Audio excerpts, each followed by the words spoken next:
Hi, my name is Jane Powell. Welcome to Community Connections. This is a show about community involvement brought to you by the Greater Kanawha Valley Foundation. Today I have two guests that I'm so happy to welcome to the show. Hi guys. Hi, Jane.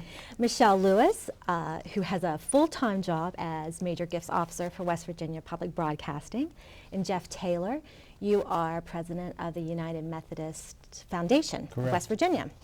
But you're here today kind of stepping outside of your full-time jobs to talk about Leave a Legacy. Mm-hmm. It's something that we've been involved with for years. West Virginia Public Broadcasting was one of the founding partners of Leave a Legacy of Central Appalachia, as was United Methodist Foundation. So this is exciting, Jane. We're coming up on Wills Week. Wills Week. Yes. All right. So I have a couple questions. Let's start at the very beginning. What is Leave a Legacy and why is it important? Jeff, since you're the incoming president, do you want to take that? Sure.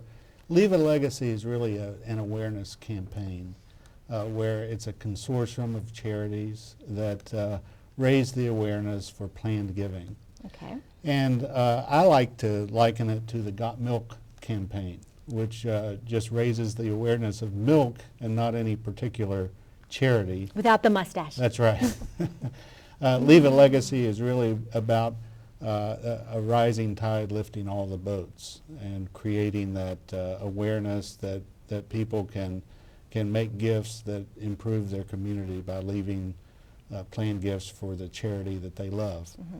And that's why it's so important, supporting your community and supporting the organizations that you feel near and dear to. Right. That's right. So we've talked about Leave a Legacy, and Michelle, you touched on it. It's kind of like the grand week of Leave a Legacy coming up. Is that right? Oh, I think so. Because it's the time when all of the partners can really get their arms around the same message at the same time and make a really big impact. We'll have tabloids that will be published in most of the publications, the newspapers around the state. And this is Wills Week. Wills Week, yes. Right, and it's coming up soon, October 16th through the 22nd. Yes. Right. Okay. It's the third week in October. That's a good way to remember it. And coincidentally, it's also Planned Giving Week in West Virginia at the same time. So again, Leave a Legacy, maybe leaving a gift in your will, planned giving, making your plans in advance to help those organizations that you care about. And we have a proclamation that's been set forth by the governor. A proclamation? Yes, yes. Well, I like it. And I think that we even have it here. Is that right? Exactly, yes, brought it along. So I was lucky enough to be there for this proclamation, and I do think, oh, there it is on screen. There's our proclamation signed by Governor Tomlin, and I saw him hand this to you and have a conversation about it, so that was quite wonderful. Yes. So thank you for representing us with that. Oh golly, it's such a pleasure, and it's so wonderful that the governor and his office recognize the importance of helping us to raise awareness to allow people to make a difference in the lives that follow. So we got to thank him so much for that. So we talked about, it is Awareness Week, Wills Week. Something that I think might be a little tricky is how do you start the conversation when you talk about leaving a legacy and estate planning and wills? Those can be scary words for people. Well, Jeff, I know that when people tell me, I love your organization, I've got a lot of organizations that I love, I do as much as I can to help them here today with my donations. I'd like to do more, but I don't see how I can. Mm-hmm.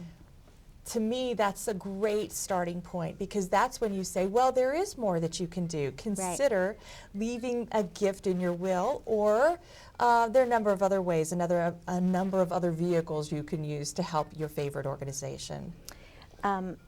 And I think, Jeff, you can probably speak to this. You're never too young or never too old to plan your will and to start thinking about your giving. That's right. We know that about 50% of people do not have wills. And so they have nothing in place that will determine how their assets will be distributed after they pass on. And so I find that it's really an easy conversation to start, starting with the idea that you really should have a will. And then we're talking to people who already love our organizations And so it's just a step toward, supporting the organization that they've supported during their lifetime. And I will, on a personal note, it's something I believe in. When I bought my house is when I made my will. Right. And wills can be revised, so it's not a one and done kind of thing. It can always, if your life changes, you can make those revisions. And but it is something I did many years ago. I thought Yeah. it was important. There are a lot of different life markers that cause people to start thinking about that, maybe when they have children, maybe when they become empty nesters or when they retire. So you're really talking about a wide spectrum of ages. We often tend to focus on older folks, but that's probably an error to focus only on a certain age group. Yeah. And I think that, we have to take experience from our own lives. When a parent passes away and you see the impact of whether they had a will or if they didn't have a will. Oh, absolutely. Yes. Yeah, I totally agree. And it's just it's kind of a grown-up thing to do. And a lot of people are put off by the thought of estate planning because they think, I don't have an estate. But frankly, if you have a life insurance policy, if you have a retirement plan, if you have a mortgage, you have an estate. Right. So. That's right. Which I think brings us to a great point. On the Leave a Legacy website, which I'll go ahead and just throw that address out there for people, which is www.lalwestvirginia.org, there are 10 ways to give. And I'm sure there are more than that, but Sure. I mean, more than 10 is a little overwhelming, so. Right. But so 10 ways to leave a legacy. Maybe we could just kind of touch on, and we talked about some of those quickly, but, and something that we were talking about prior to the taping, leaving a legacy and the 10 ways to do it is very important because of a generational shift of wealth that's happening, I guess, across the world. All across the country, Right. yes. And we've got some statistics that show that 33 of West Virginia's 55 counties have a study that shows the transfer of wealth is going to impact them in the next 10 to 50 years. The combined net worth of all of those 33 counties, this is a big number, $89.2 billion with a B. $89.2 billion is going to be the estimated transfer of wealth. So that's a lot of money. That's a lot of money, and it is definitely worth thinking about a way to leave your legacy, plan what happens for the next generations. And Because Jeff, if we don't tell our loved ones that are left behind what we want to have happen with that wealth, what happens to it? Then it's going to go to according to the bloodlines. so that's a great, so let's look at kind of just hit on these 10 ways to leave a legacy. I know we don't need to discuss them in detail because they are there that people can look at, but let's just quickly hit on some of these.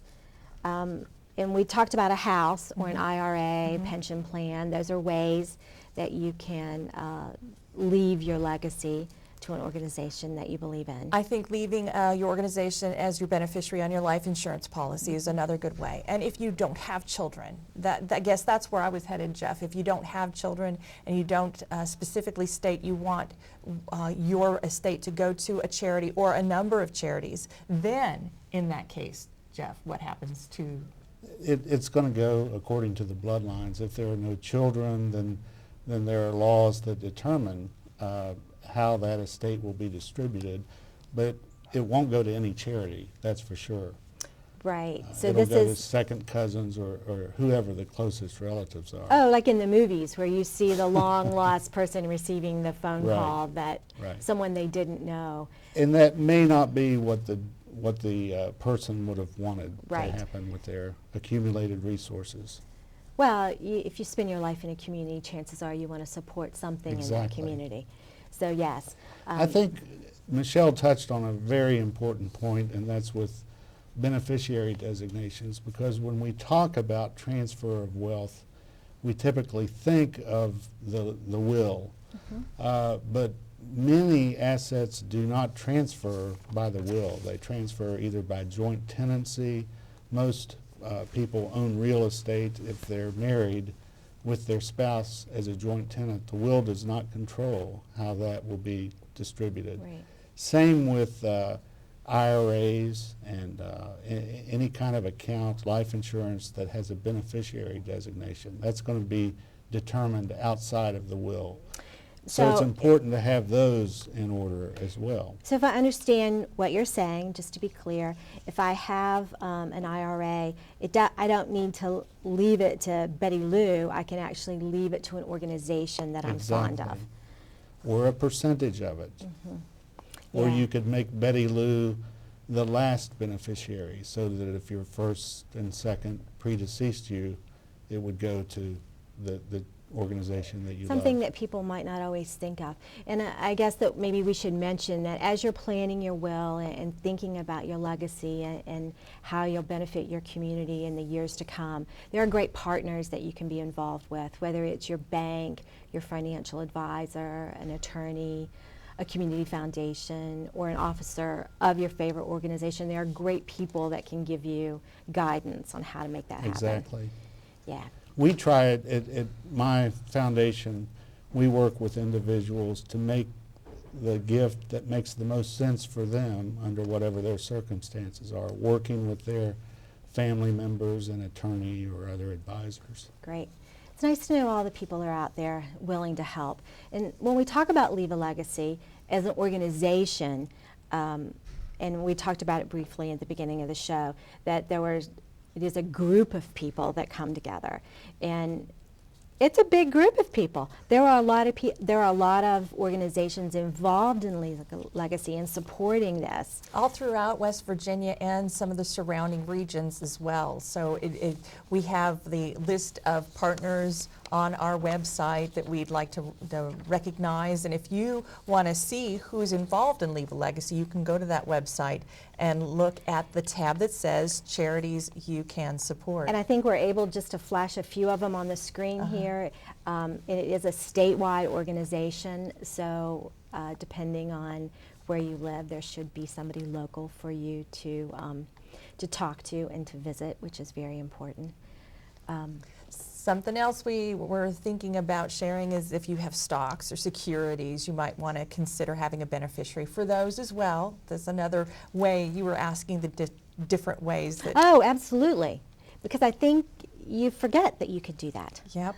So that's important. And that is something that speaking with an advisor could help you. Absolutely. That is number one, is just don't try and do this Lone Ranger, get some professional advice. Right, because there is a lot at stake. Your legacy and helping the community in the years to come. It's really Right. worth it. Yeah. So as we're wrapping up, is there anything else that we need to talk about for Leave a Legacy? We've talked about the governor. We've talked about professional advisors, talking with organizations that you like to get help in leaving your legacy and the transfer of wealth.